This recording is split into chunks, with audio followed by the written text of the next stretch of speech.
अस्सलाम वालेकुम दोस्तों, कैसे हैं आप सब लोग। उम्मीद है आप लोग सब खैरियत से होंगे। आज मैं कुछ टेक से रिलेटेड, जो मेरी अपनी प्रोफेशन भी है, मेरा प्रोफेशन भी है, उससे रिलेटेड लोगों को एजुकेट करना चाहूँगा। ठीक है, आज हमसे बात करेंगे, सबसे पहले इनकम टैक्स के ऊपर बात करेंगे। अच्छा, इनकम टैक्स जब आप पढ़ने बैठते हैं ना, तो बहुत सारे इंस्टीट्यूट्स जो होते हैं वो इन्फॉर्मेशन नहीं दे पाते जो कि किताबों में लिखी हुई है, जैसे इनकम टैक्स ऑर्डिनेंस को पढ़ने वाले बंदे। तो इनकम टैक्स में सबसे पहले तो ये बात आई कि इनकम टैक्स जो है ना, इनकम टैक्स ऑर्डिनेंस जो है, ये पीस मील में आया है, टुकड़ों टुकड़ों में आया है, एक साथ नहीं आया है। ठीक है ना दोस्तों, सबसे पहली बात है। अब इनकम टैक्स ऑर्डिनेंस ने टैक्स पेयर को पर्सन के नाम से आइडेंटिफाई किया। आप बोलेंगे यार इतनी बच्चे वाली चीजें बता रहे हैं, this is the base of income tax ordinance. मैं आपको ऑनेस्टली बता रहा हूं, ये बेस है। पर्सन को डिफाइन किया सेक्शन 80 के अंदर, और उस पर्सन के अंदर डिफाइन किया है कि पर्सन होते क्या है। पर्सन की तीन कैटेगरीज होती है उसमें: इंडिविजुअल, एसोसिएशन ऑफ पर्सन और कंपनी। अब इनकी भी स्पेसिफिक डेफिनेशंस हैं। अगर आप कहेंगे कमेंट बॉक्स में, मैं लिख के आपको सब कुछ बता दूंगा। अगर आपको कोई चीज़ वैसे पूछनी है तो मैं वैसे भी बता दूंगा आपको, लेकिन स्क्रैच से चलेंगे, पूरी चीज़ पढ़ेंगे। अब ये पर्सन हो गए। अब हम भी ये बोलते हैं, उसके बाद आता है कि हेड ऑफ इनकम्स कितने होते हैं। इन तीन लोग के लिए हेड्स ऑफ इनकम क्या होता है, अगली वीडियो में मैं पर्सन पढ़ा इंडिविजुअल करवाऊंगा। फिर क्या नाम है, एसोसिएशन ऑफ पर्सन, दोनों तकरीबन तकरीबन एक ही, और कंपनी अलग चलेंगे हम लोग। ठीक है ना, डेफिनेशन के साथ। उसके बाद इनकम टैक्स में रिजीम्स आते हैं, टैक्स रिजीम्स आते हैं। वो है तीन: NTR normal tax, MTR minimum tax regime, और तीसरा वाला एफटीआर फाइनल टैक्स रिजीम। ये सारे लोग भी इसी में फॉल करते हैं। जितने भी हेड्स ऑफ इनकम होते हैं, पांच ऐसे हेड्स सोर्स ऑफ इनकम है: salary, income from property, business income, capital gain, और कुछ आखिर में कुछ जो अगर कुछ इनकम रह गई है उसको अदर सोर्स में डालना है आपने। ठीक है, ये तो कॉन्सेप्ट हो गया आपके पास। मैंने बता दिया कि यार ये चीज आपकी बेस है।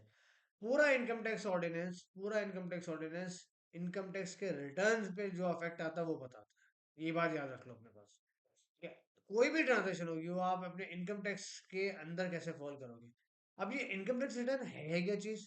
जिस तरह लोगों दोस्तों कंपनी अपनी फाइनेंशियल स्टेटमेंट बनाती है ना, इसी तरीके से इनकम टैक्स वाले भी बोलते हैं अपनी इनकम स्टेटमेंट और अपनी वेल्थ स्टेटमेंट बनाओ।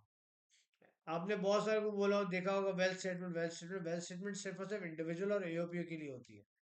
कंपनी से अपनी बैलेंस शीट खुद बना के डालती है, लेकिन इनकम स्टेटमेंट सबके लिए अलग अलग ही है।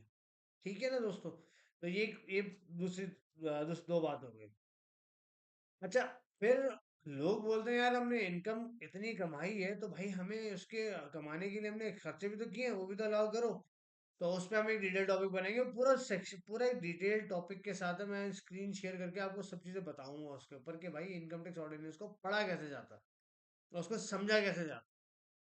तो अगर आपकी कोई क्यूरी हो इस पॉइंट ऑफ व्यू से तो मुझे ज़रूर बताइएगा। स्क्रीन शेयर मैं करूंगा नेक्स्ट वीडियो में इंशाल्लाह, कि हम person, individual, individual, association of person और कंपनी। अगर आपको वाकई इनकम टैक्स सीखने का शौक है, वाकई केस स्टडीज पढ़ने का शौक है, वाकई एक अच्छा प्रोफेशनल अकाउंटेंट, एक अच्छा टैक्स प्रैक्टिशनर बनने का शौक है, तो प्लीज़ मुझे ज़रूर बताइएगा। मैं अपनी पूरी कोशिश करूंगा कि आपको ज़रूर गाइड कर सकूं। ठीक है ना दोस्तों, ये जो अभी आज जो बेसिक्स बताइए ना, प्लीज इसको अपने पास रखें। एक चीज और आखिर में कंक्लूड करना चाहूंगा। चाहे आप किसी भी रिजीम में हो, आप पर्सन हो, इंडिविजुअल हो, एओपी हो, और आप एफटीआर में मिनिमम में हो, मिनिमम टैक्स में हो, या एफटीआर में हो, किसी फाइनल टैक्स रिजीम में हो, एक बात याद रखना: पांचों सोर्स ऑफ इनकम को पढ़ने के लिए आपको अपनी लाइफ में पांच सवाल का जवाब देना पड़ेगा। नंबर वन, चार्जेबिलिटी का मतलब कब वो टैक्स होगा। दूसरा, अलाउबल डिडक्शन, अलाउबल डिडक्शंस क्या है, खर्चे। उसके बाद है डिडक्टेबल अलाउंस, डिडक्टेबल अलाउंस क्या है, वो एक स्पेसिफाइड चीजें हैं जो उसने अलाउ की है। चौथा है टैक्स, टैक्स कैसे लगेगा उस पर। और पांचवा है टैक्स क्रेडिट्स। बस ये याद रखना, किसी भी हेड को पढ़ेंगे इन पांच सवालों का जवाब आपको मिलना चाहिए बस। बाकी एग्जाम्पशन वगैरह कुछ भी होगा, इन पांच सवालों में ही उसका जवाब होगा बस। ये याद रखिएगा बस। ठीक है दोस्तों, तो अपना बहुत ज़्यादा ख्याल रखिएगा। इंशाल्लाह नेक्स्ट वीडियो में मिलते हैं। अस्सलाम वालेकुम।